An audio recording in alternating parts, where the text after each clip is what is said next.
Mesdames, Messieurs, bonjour. Merci à vous tous qui êtes très nombreux partout dans le monde. Merci à tous ceux qui nous suivent aux États-Unis d'Amérique, en Europe, en Asie, en Afrique. Merci également à tous nos auditeurs de la Radio Liberté Kinshasa. Vous nous suivez ici à Kinshasa à la fréquence modulée de 96.8 MHz. Lundi, aujourd'hui, un nouveau numéro de votre magazine kiosque, lundi 27 janvier 2020. Et un numéro pour tous ceux qui nous suivent à la Radio Liberté Kinshasa, c'est les 089 61 52 634 089 61 52 634. On va nous de messages à travers ce numéro. Plateau de casque garni avec des informations. L'actualité, elle est abondante d'ailleurs pour cette semaine.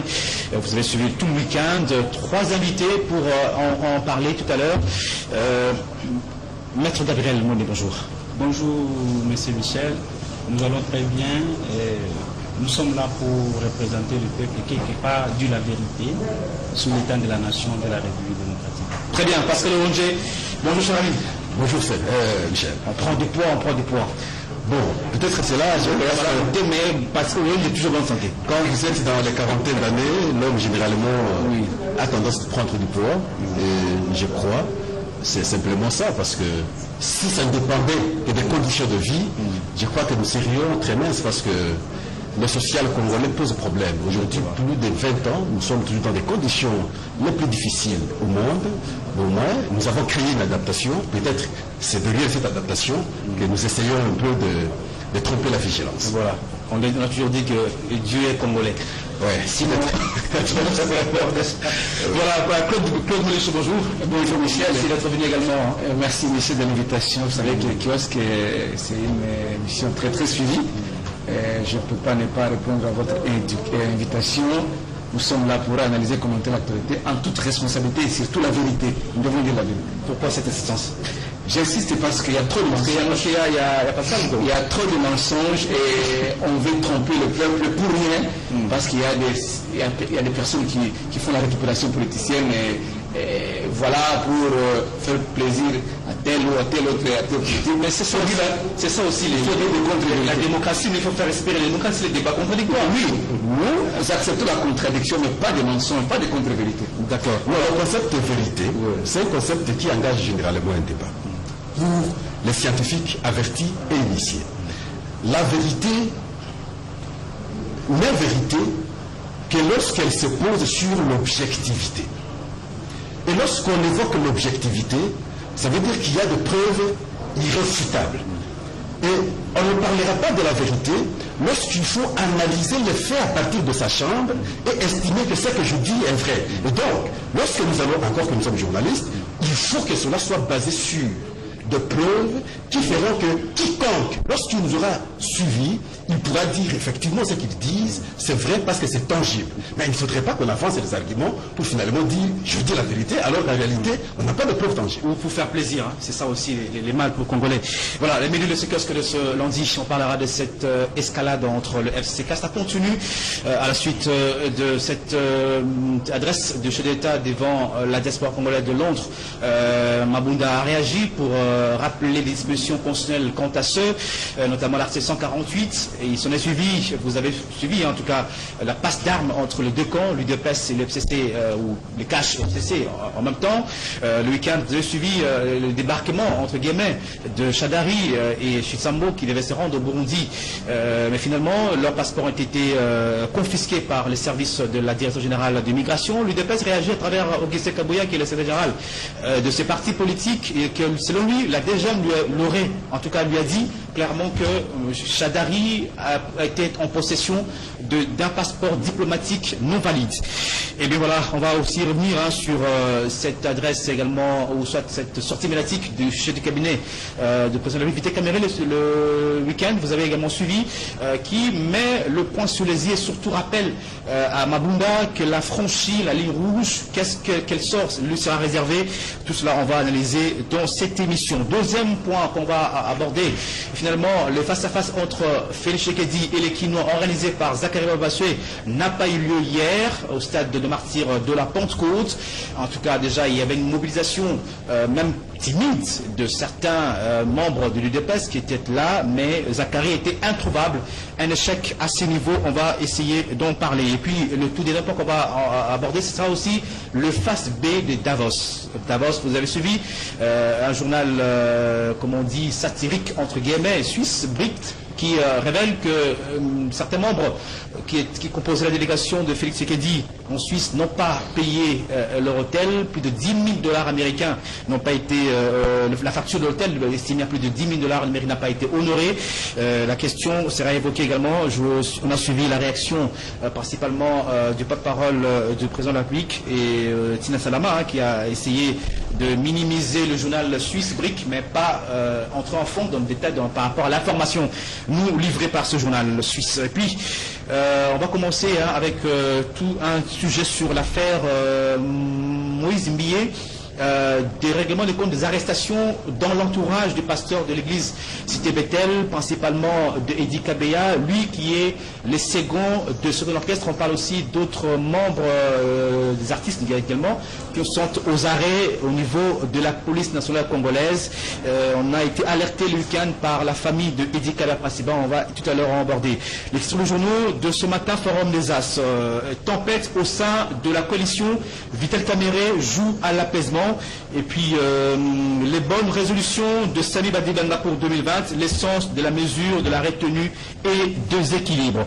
Et puis congrès du CNDT, FDD, Pierre Kourouziza rassemble de l'UPPRD et l'UDPS à Bujumbura, débarquement de Chadari, une fake news, soutient-on au parti de Joseph Kabila Kabongé.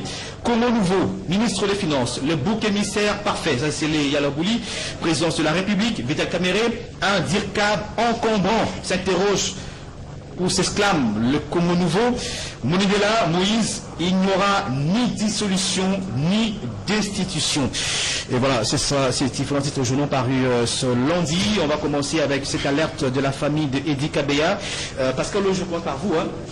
C'est vrai qu'on a entendu parler de cette affaire de scandale sexuel qui accablerait, je parle en conditionnel parce qu'il n'y a pas de preuves à ce niveau, mais c'est dénoncé par Eliane qui était tout proche du pasteur de l'église Cité Bethel. Mais ce week-end, la famille Eddie Kabeya. Eddie Kabeya, c'est l'un ou le second de l'orchestre qui dirige Moïse Mbié. Il est très cherché par la police. En tout cas, il y avait un débarquement, une expédition policière très importante le week-end dans sa famille. On a traqué la famille. Certains aujourd'hui sont portés disparus, alerte la famille. Mais aussi, on a parlé de l'arrestation principalement de Junior Mwamba. Il est aussi au niveau de Pongabi, plutôt un studio au niveau de Pongabi, Jérémy Komolossi qui sont aussi aux arrêts.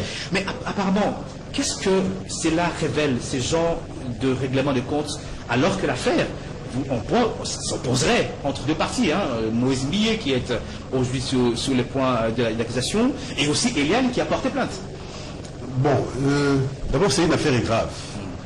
Lorsque il faut tenir compte de la plainte telle qu'elle a été formulée ou structurée, lorsqu'on parle de viol, lorsqu'on parle d'avortement, lorsqu'on parle, c'est très grave. Et avec l'évolution du monde aujourd'hui, il n'y a pas assez de secrets. Parce que, sans que vous le sachiez, on peut vous filmer n'importe quand. Et cela peut constituer également des preuves. Lorsque la fille a pris le risque d'aller en justice, de mon point de vue, j'avais dit qu'elle doit avoir détenu quelques preuves. Sinon, elle ne prendrait pas le risque d'aller en justice avec de telles allégations. Viol, avortement, c'est très grave. Alors maintenant, c'est au pasteur de prouver le contraire. Je ne sais pas s'il est sur place ici, mais à partir du moment où ses proches sont aux arrêts, comme vous l'évoquez, j'imagine que la justice a estimé qu'il y a suffisamment d'éléments de culpabilité.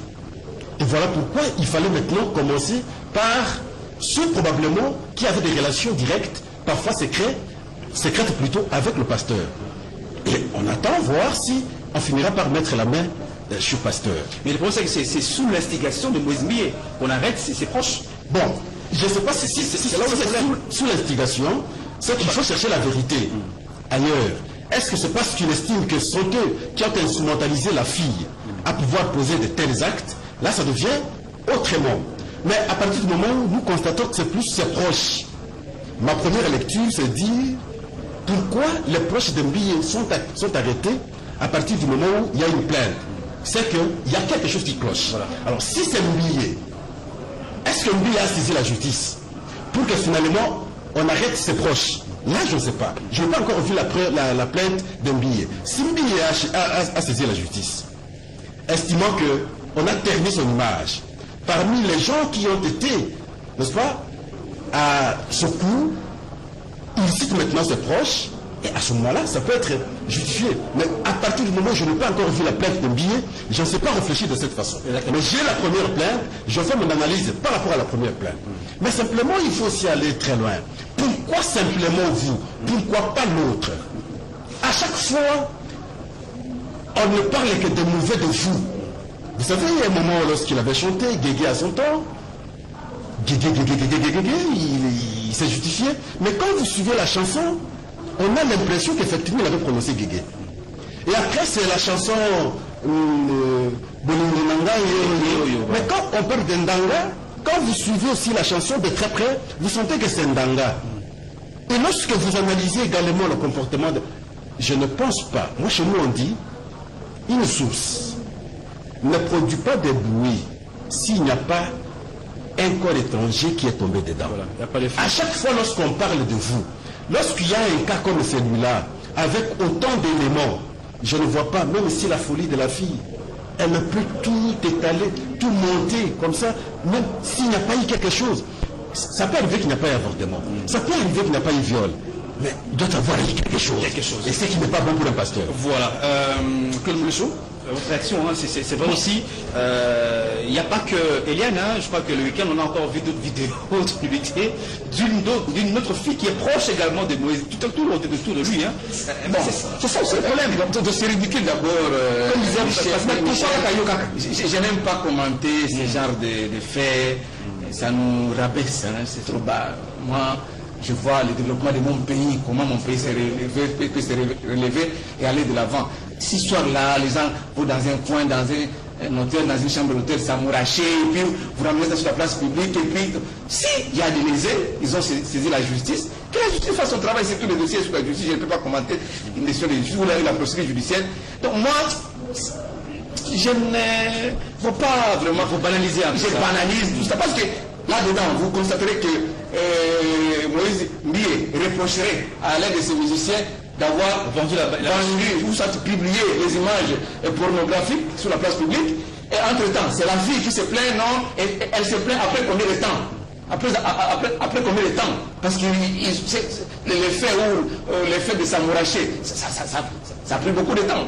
Les gens parlent de 3 ans, 2 ans ou 4 ans. Peut-être c'est par jalousie parce que Moïse a aimé quelqu'un d'autre. Moi, ça me rappelle trop bas. Parlons du développement de notre pays. Ça, c'est dans un coin où les soi-disant serviteurs de Dieu sont en train de ternir l'image des pasteurs, des évangélistes, et on vient nous ramener sur la place. Moi, je ne peux pas commenter ça, moi. Moi, je vois le développement de mon pays. Ça, c'est une affaire. Ce sont aussi les leaders d'opinion, hein, c'est important. Moi, j'aime bien ne pas leader. Entouré n'est pas leader d'opinion. Il n'en est pas. Avec toute l'église qu'il est là. Non, quelle église? Quelle église? Est-ce que vraiment l'église sérieux, comme Maï, comme Pasteur Moukura, ce sont les leaders d'opinion?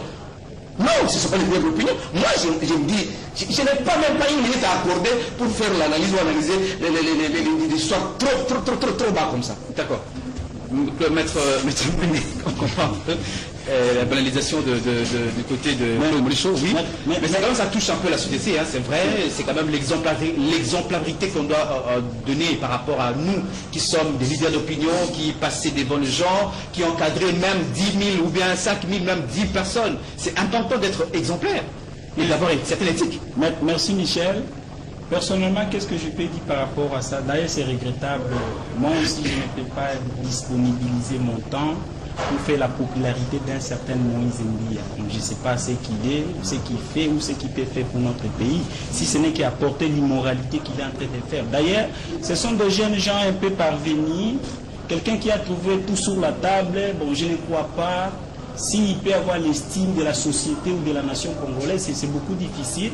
Donc je demanderai à la justice, les gens comme des Moïse, les gens comme des Mukuna, bon, ce sont des gens qui n'ont pas de sens et même de l'utilité dans la société, surtout dans notre nation. Par rapport à ce qu'ils sont en train de faire, ils confondent Dieu et le sentiment. Ce qui est grave, si tu es dans des sentiments, tu n'as qu'à manifester officiellement comme les autres. Mais le Mukuna de Moïse Mbi, bon, en fait, c'est trop bas, c'est trop bas. Ça, c'est un débat vraiment stérile de mon niveau. Donc, je peux pas